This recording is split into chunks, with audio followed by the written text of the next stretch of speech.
I introduce to you Hamlet. This is a Shakespearean tragedy by none other than William Shakespeare. It is famous probably only beneath Romeo and Juliet. This is a story about the Prince of Denmark, and his name happens to be Hamlet. We begin on a dark and stormy night with a guard who is watching the palace. A man named Horatio wanders in, and Horatio and the guard converse. The guard tells Horatio about how he has been visited by an apparition for the past few nights. Horatio does not believe him that a ghost has been wandering to the palace, but, however, at this point, the ghost wanders in. Horatio sees that the ghost is real and tells the guard that it is possible the ghost is here to help Denmark win the war that they are fighting at the moment. Horatio and the guard are extremely excited, and Horatio says that he will ask the Prince of Denmark to meet him so that he can ask the ghost himself. Moving on, we go to two very, very important people in the story, but two not very good people, regardless of how important they are. Queen Gertrude, Hamlet's mother, and King Claudius. King Claudius and Queen Gertrude tell the kingdom about how after the extremely unfortunate death of the king just 3 months prior to this date, there is a new king of Denmark, and that Queen Gertrude had married her husband's brother, Hamlet's uncle, and he is now the king of Denmark. King Claudius tells the kingdom about how he will save it from the war and how this marriage isn't anything depressing but is to lift it from its fallen state after the king had died. He then sends for a young man named Laertes and informs him that he has been given the opportunity to be sent back to France to continue his studies. Laertes is extremely excited. King Claudius and Queen Gertrude then call to the front Hamlet. They inform Hamlet that he is not stable enough to go and continue his studies, but that he should stay in Denmark and help it rise from the ashes. Hamlet is extremely depressed after the death of his father, and the new king and queen try to tell him that he doesn't have to be and that this is an extremely joyous affair. They depart, and Hamlet is left alone. Now, here is something extremely important about the character Hamlet. He is incredible at talking to himself. I'm pretty sure nobody talks to themselves more than Hamlet does. He muses to himself all the time in these extremely extensive and detailed monologues, and the monologue that he reports at this point is how sad he is and how ashamed he is that his mother had married his uncle just 3 months after his father had died. After his extremely long, depressing statement, Horatio wanders in and informs Hamlet of the ghost and how he might help Denmark with the war. Hamlet is excited about this and tells Horatio, and the two of them arrange to meet that evening to see the ghost. We then wander back to Laertes, who is preparing to go to France. His sister Ophelia has been seeing Hamlet in private, and Laertes tells Ophelia that it is a bad relationship, that Hamlet is using her and that she is better than this and that she shouldn't be manipulated. Ophelia loves her brother, but she also loves Hamlet, and she trusts both of them. So she very kindly tells Laertes that she doesn't care about that, but that she listens to her own feelings. Laertes and Ophelia are then met by their father, Polonius. Polonius is an extremely interesting character. Polonius tells Laertes all of this quite wonderful advice about everything that will help him in his studies in France, about the war, about what he needs to watch out for. Laertes leaves for France feeling extremely good about himself and enlightened. Polonius, however, then turns to Ophelia and gives her some not very happy advice. He tells her basically exactly what Laertes had, except in way worse terms. He tells Ophelia how Hamlet is using her because he believes that she is useless. He practically tells Ophelia how she is useless. He says that Hamlet is manipulating her and will do anything to gain her affections, but it isn't in the good sight. He tells Ophelia that she's wrong to do this, that she is stupid for doing this. Ophelia is left extremely heartbroken after her father's extremely extensive set-down, and both people depart the scene. That evening, Horatio and Hamlet try to find the ghost, and indeed, they find the ghost. The ghost, seeing that Hamlet had finally answered his calls, beckons to him, and they run off into the forest, leaving Horatio in the dust. The ghost then takes the form of Hamlet's father and tells Hamlet that he is not there to help with the war, but about his actual death. He tells Hamlet that the new king, his uncle at the time, now technically his stepfather, had killed him, that he had poured poison in his ear when unbeknownst to him, and that he now resides in hell until his death has been avenged. The ghost tells all of this to Hamlet and says that he needs to solve the death or he will never be able to get out of his awful chains. Horatio wanders back into the scene, and Hamlet makes Horatio swear in his life that he will not tell anybody about what the ghost had said, and that this needs to be a secret between the two of them for them to figure out how to expose the new king. Polonius and Ophelia meet. Ophelia runs to her father and states that Hamlet had run into her room in a crazy mad, that he had said absolutely nothing but had simply touched her and held her, and she was extremely confused. She asked him to tell her what was wrong, but he refused to, and Ophelia was extremely frightened by this. She didn't know what to make of it. He was scaring her, so she goes and tells her father, who she trusts, about this, in hopes that he will be able to help her in some way. Polonius believes, because he isn't very smart, Polonius believes that Ophelia had listened to his advice, that she had rejected Hamlet, and that Hamlet had been driven insane by heartbreak. Polonius tells Ophelia that she must stay away from Hamlet for her own safety, and that he will take care of it. Polonius, with his new set idea that Hamlet has been driven mad from heartbreak, meets with the king and queen and shows them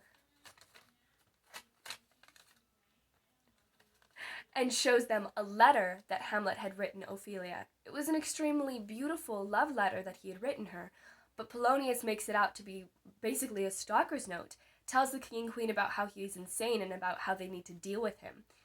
The king and queen and Polonius then see that Hamlet has wandered into the scene from where he is off. This is a while after he has been visited by the ghost, and the kingdom has started to realize that Hamlet has been a little bit different. He's talking to himself, he can't really keep his head straight, he's constantly thinking about one thing when he should be thinking about another, and Polonius is supposing that this madness has been driven from heartbreak. He tells the king and queen that he will deal with it, and goes to Hamlet to confront him. Hamlet, however, is not very helpful in this confrontation. He does act very mad. He's talking to himself, he's mumbling about philosophical facts, he won't really listen to Polonius.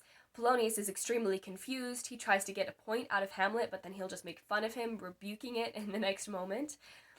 Polonius and the king and queen at this point do believe that Hamlet is crazy, but Polonius is the only one who still seems to think that he's crazy because he's been driven mad by heartbreak. So, the king and queen try to do something about Hamlet's apparent insanity. So, they send for some of Hamlet's childhood friends from college, Rosencrantz and Guildenstern. Rosencrantz and Guildenstern. They meet with Hamlet in extreme joviality, and Hamlet is initially extremely excited to see them. However, he begins to suspect and has harsh suspicions that they had been sent to spy on him, as they had indeed been. Rosencrantz and Guildenstern try to reject this fact, saying that they would never spy on him, that they're simply there to visit him because they love him, and Hamlet does talk to them. He does enjoy their company, but he doesn't quite know if he believes their intentions. Now, a very famous set of actors wander in and visit Denmark. Hamlet meets them and asks them to prove to him their skill, and they perform a short play for him. He's thoroughly pleased and states that he would like them to do a play that evening for him. They agree that they will, and then Hamlet says that he will alter a couple of the lines and add some of his own composition to the play. The players depart to practice the play, no doubt, and Hamlet continues musing to himself in his library. Hamlet has created this elaborate scheme that this play that the players are going to perform is going to be an exact replica of how his father apparently was murdered. He doesn't exactly know if he believes the apparition or if he's being manipulated by the devil, so he's going to have the players reenact his father's death, and that if the king looks guilty or nervous, that he will be able to immediately expose him because he will know that everything is indeed true. After all, Hamlet is extremely, extremely smart. Polonius, who is still completely sold on the fact that Hamlet has been driven mad from heartbreak, sets up an elaborate ruse, if you will, where him and King Claudius will hide while Ophelia and Hamlet meet. Ophelia and Hamlet meet, and Ophelia begins to tell him what she was told to. She does reject him and tells him that she no longer wants to be with him. She gives him back all of the beautiful letters he had sent her while these two are hiding in the distance. And Hamlet gets extremely, extremely angry. He throws the letters on the floor.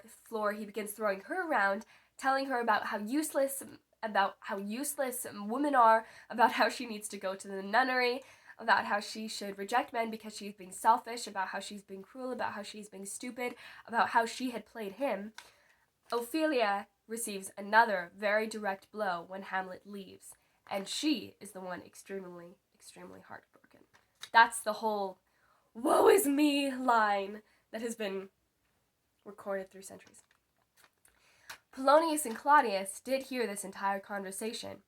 Polonius is extremely sold on the fact that, well, what he has been believing up to this point. Polonius really isn't very smart.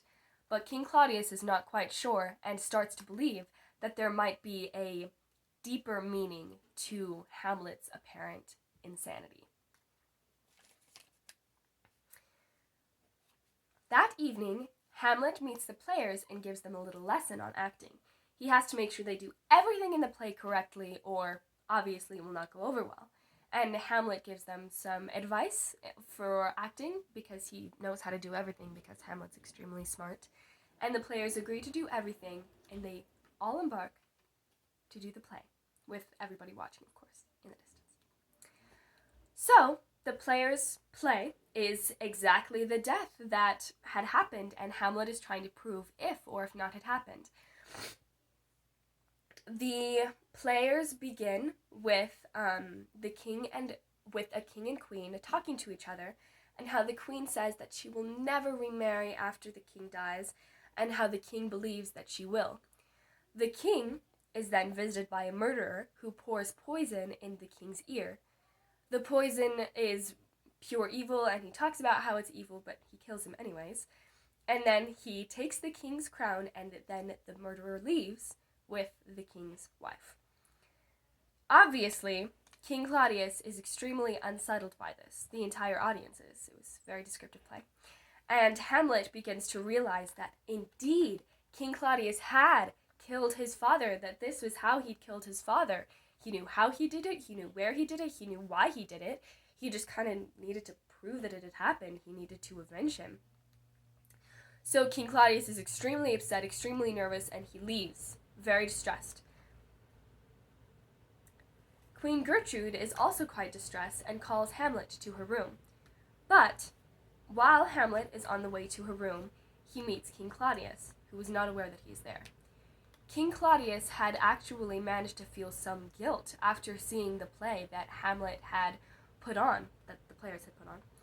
And he tries to pray for forgiveness, but he knows that he can't because he's still rejoicing in his sins, and he's musing about forgiveness and about heaven and about death. And then Hamlet, seeing him praying, contemplates if he should kill him. He knows that it will be all too easily. The king doesn't realize that Hamlet is there, but then Hamlet realizes that if he kills the king in cold blood while he is praying, that it will be far too likely a chance that King Claudius will go to a better place than he deserves. So both men leave the scene completely intact, and Hamlet goes off to join his mother in her rooms. Unbeknownst to Hamlet, however, is Polonius hiding behind a curtain because he still believes that Hamlet is mad and doesn't trust him in anybody's company. So, while Polonius, we'll put Polonius there in the curtains, is hiding behind the curtains, Hamlet asks his mother to sit down. She refuses, so Hamlet tries to force her. Gertrude calls out, and then Polonius calls out, and when Hamlet realizes that someone else is behind the curtains, he hopes that it is Claudius and that he can kill him in the act. So, Hamlet murders the person behind the curtains, hoping that it's Claudius. And there we go. He stabs him through the curtains, and Polonius falls, dead. After Hamlet realizes who he had actually killed, he feels only a moment of guilt and surprise before he completely forgets about Polonius and gives another very long, very detailed monologue to his mother. He tells Queen Gertrude about how wrong she is, how evil she is, to have left his father's loyalty so short after he had been murdered. He tells her about how evil Claudius is, about how good his father had been. He tells Queen Gertrude how he doesn't trust her anymore, how he doesn't love her anymore. He completely shakes her down. He says that he believes that she might have had some part in the murder, that she had maybe perhaps even cheated on his father before he had died with the new king. He extremely makes his mother feel very guilty and very sad and very heartbroken and guilt-ridden, but she only feels guilt-ridden for a moment and immediately calls for King Claudius to inform him that Polonius had been murdered by Hamlet. King Claudius sends for Rosencrantz and Guildenstern to go collect the body. However, when they go to the room where Polonius had been murdered, he is gone. They go to Hamlet and ask him where he hid the body. Hamlet, again, acts insane. He makes fun of them and jokes about death, as happens a lot in this play. He tells them that he will never tell them where the body is. He makes fun of where the body is. He gives them hints of where the body is, but he will not tell them.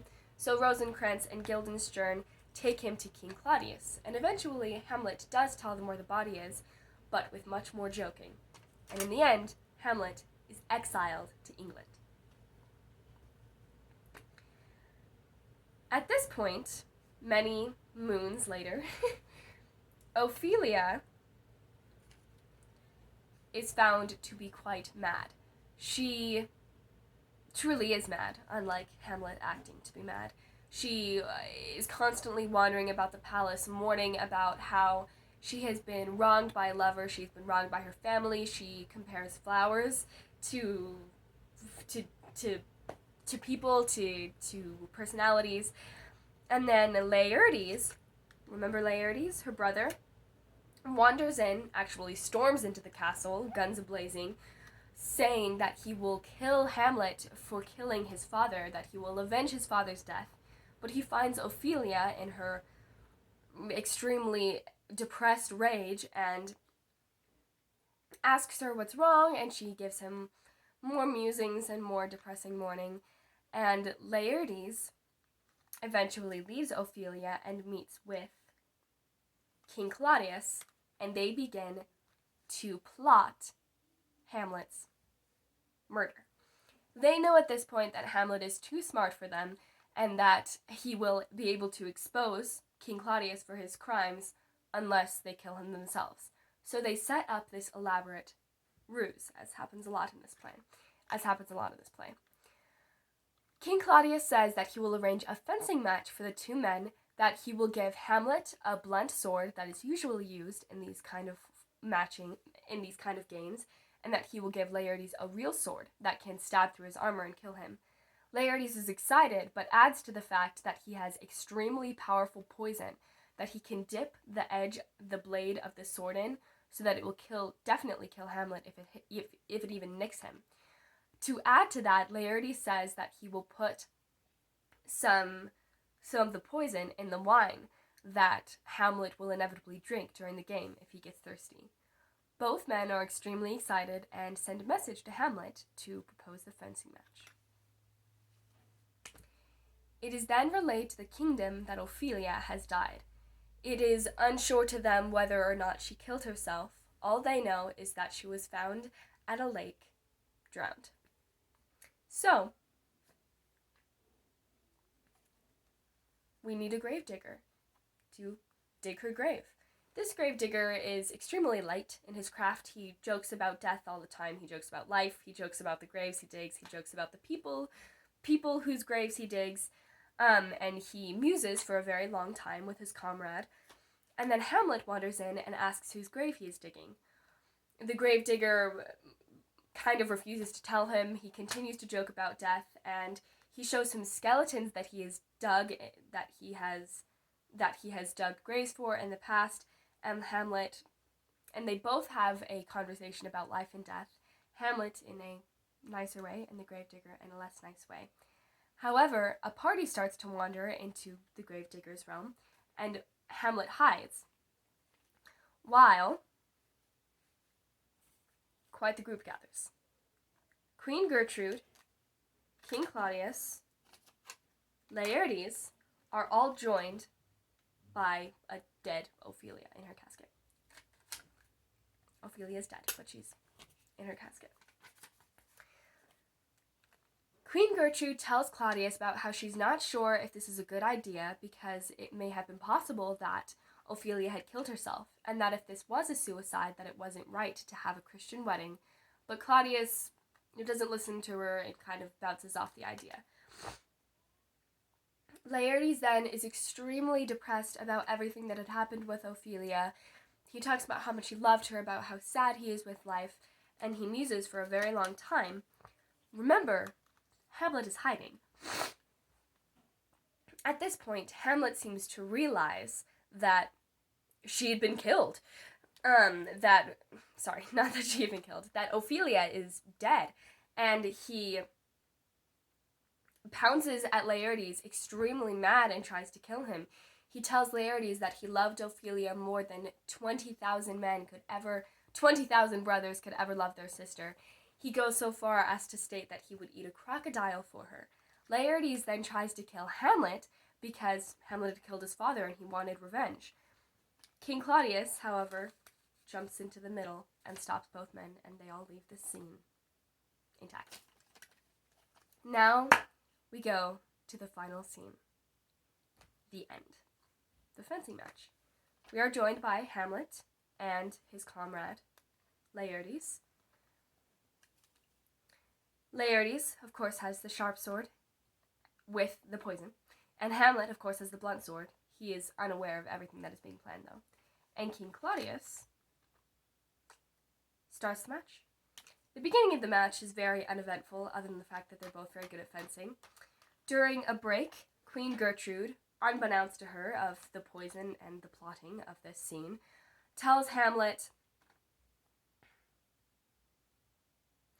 asks Hamlet if he is thirsty, and he says that he is not, so she takes a drink of his wine herself, even though King Claudius tried to stop her.